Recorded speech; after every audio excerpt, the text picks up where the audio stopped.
Good morning mga abe. In 500 meters, turn left onto Ellesmere Road. Papasok tayo ngayong umaga. Sabi sa balita, ito daw ay isa sa pinakamalamig na araw sa linggong ito. No? Minus 5 degrees Celsius, feels like maybe minus 8 or 10 kasi may hangin dito sa Toronto. Hi, panibagong vlog na naman. Maraming salamat sa pagsama sa akin. Yung mga bago pa lang sa channel ko, usually mapapansin nyo bakit halo-halo yung content ko, no? Dati may nagsabi na rin bakit halo-halo, wala talagang niche. Naisip ko rin yan, pero noong 2019 kasi nung simula, no?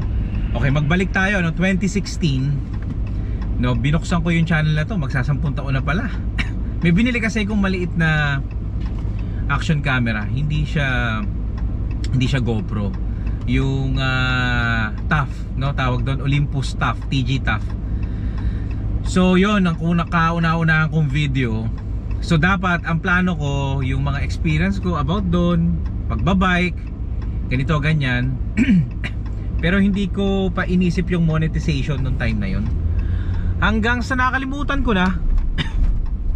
Bihirang-bihira akong mag-post pagka may oras lang ako, or pagka nasisipagan lang ako.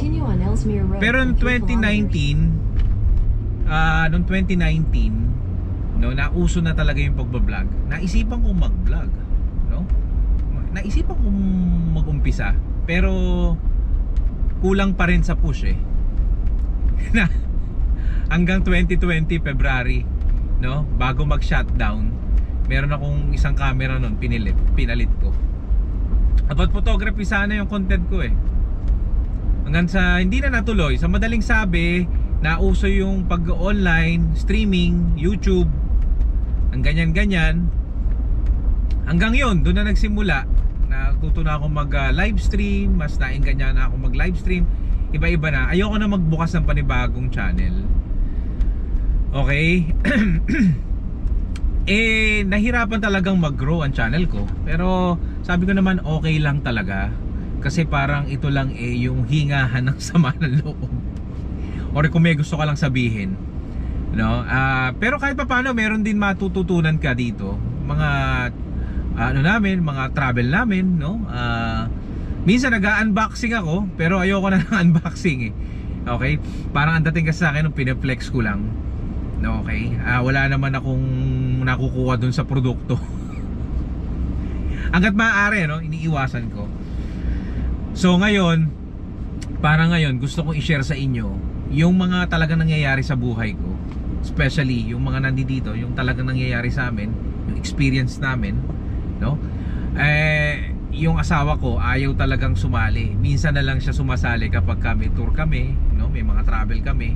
Pero as much as possible, ayaw niya no? So hindi ko na pinipilit, no? Para ako na lang usually yung mga thoughts ko, no? Yung mga opinion ko sa mga bagay-bagay dito na lang. Okay? So yon, kaya eto hanggang ngayon nag-aano pa rin ako, nagba-vlog pa rin ako. Kung ano yung gusto kong i-topic dito, sasabihin ko pa din, no? Baka kahit papaano meron tayong mahipo or matouch, no? Mahipo talaga, sagwa. Merong makapulot kung sasabihin natin, malaking bagay na yun. Minsan naman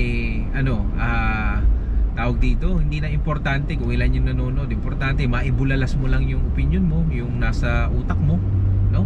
Lalo na kung sa tingin mo mas makakabuti sa ibang tao, di gagawin ko, no? I'm not here to please everyone, no? Usually memory to no? Ano na lang tawag dito, bonus na lang yung na-monetize ako. Kasi syempre uso nun, nakakainggan yung ma-monetize. Pero yung para i-full time ko, parang malabo. Buti na lang nung kumikita pa to malaki. Hindi naman ganun kalaki. Nung kagandahan pakita nito nung mid-pandemic, tawag dito, hindi ko inisip na mag-quit sa trabaho ko. Kasi kahit pandemic ka, trabaho ko nun ito sa dati kong trabaho, hindi ko kinuwit. Kasi talagang kung kukumputin mo, hindi siya talaga kaya, no, na ibuhay, no? dun sa lifestyle na gusto ko, hindi siya, no? Pang ano lang siya, pang extra, no? Pero buti na lang hindi ako naengganyo na There's an tanggalin. object on road ahead. Okay, so yon, isa sa mga dahilan kung bakit halo-halo. Usually naman tawag dito, usually naman seasonal naman to, yung mga inaano ko dito pinopost, no? May pang summer, yung ginagawa namin pag summer, yung mga artista pag Toronto International Film Festival. So it caters mostly a lot of people, hindi lang yung pero ngayon wala masyadong events, so i-share natin yung buhay In natin dito 500 sa meters, Canada. turn left. Oo, so habang nasa biyahe ko ngayon, gusto ko kasi talaga na may kakwentuhan. Ayan, kukwentuhan tayo kaysa i-live ko na lang.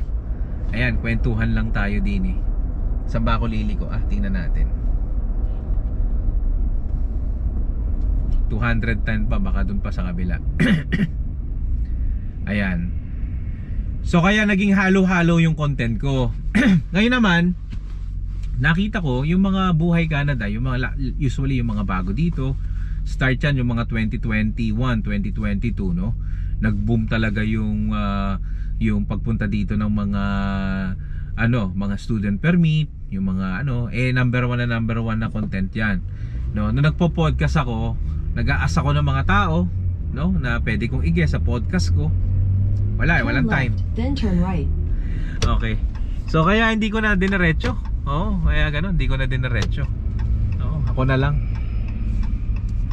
Hindi ko na So eto na lang, yung ganitong content na lang, kwentuhan tayo dito habang nasa biyahe o kung meron akong gustong sabihin. Kaya nga ito, ngayon napapadalas yung content kong ganito, no?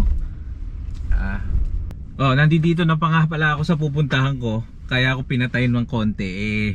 Nagpark kasi ko ayoko nang nadidisturb ako o naistorbo ako pag nagpa-park. Gusto ko nakafocus ako para iwas iwas sa aberya. Napaka-importante nung iwas aberya. So ito, meron kasi tayong kikitain. Nakipag ako para sa trabaho na hinahanap ko, no? At sabi niya kitain ko daw siya ng ganitong oras. Kasi pag hapon na doon sa isang pinapasukan ko, masyado nang late, no? Kaya ito, tayo, no? So very positive naman ako sa paghahanap ko ng trabaho. Kasi alam mo, Abe, no? Sa no? Share ko lang sa inyo, sa Middle East nga nataningan ako noon ng isang buwan lang para makahanap ng bagong employer Otherwise, sabi, kung hindi ako nakahanap, uwi ako ng Pilipinas.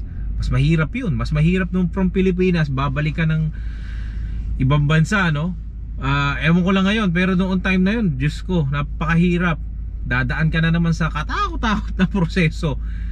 Okay? Yung bagal ng pag-usad ng papel.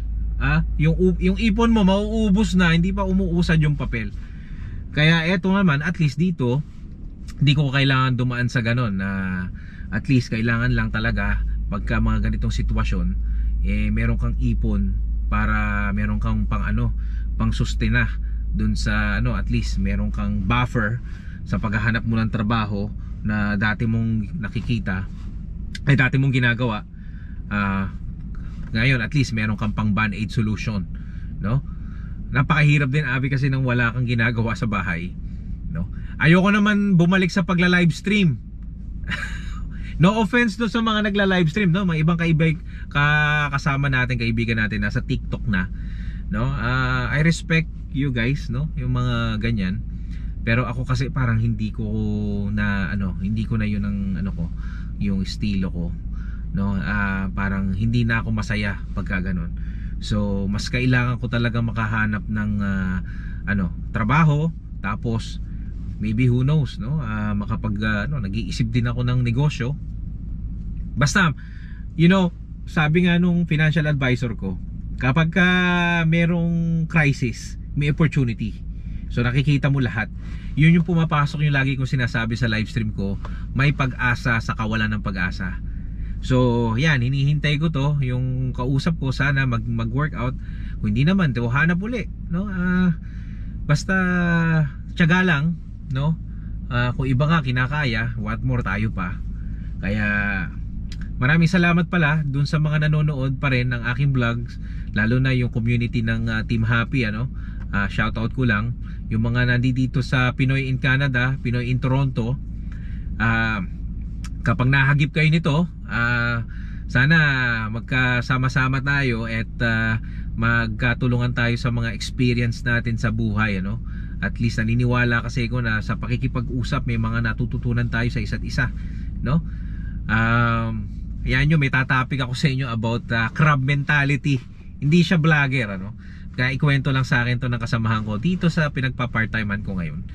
Napakasakit na pangyayari sa buhay, no? Hindi ko alam pagka sa akin nangyari yun kung ano ang gagawin ko. Pero abangan nyo na lang kapag ka na ano ko na napagbuo-buo ko na yung kwento.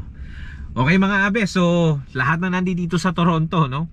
Sa Ontario, sabi nga sa balita kanina, isa ito sa araw na ito ang pinakamalamig sa linggong ito, no? So ingat kayo, bundle up at lagi kayong uminom ng mga supplement para maging maayos ang kalusugan, ano? Okay mga abe, maraming salamat. Best regards, Kuya JDL. Bye bye.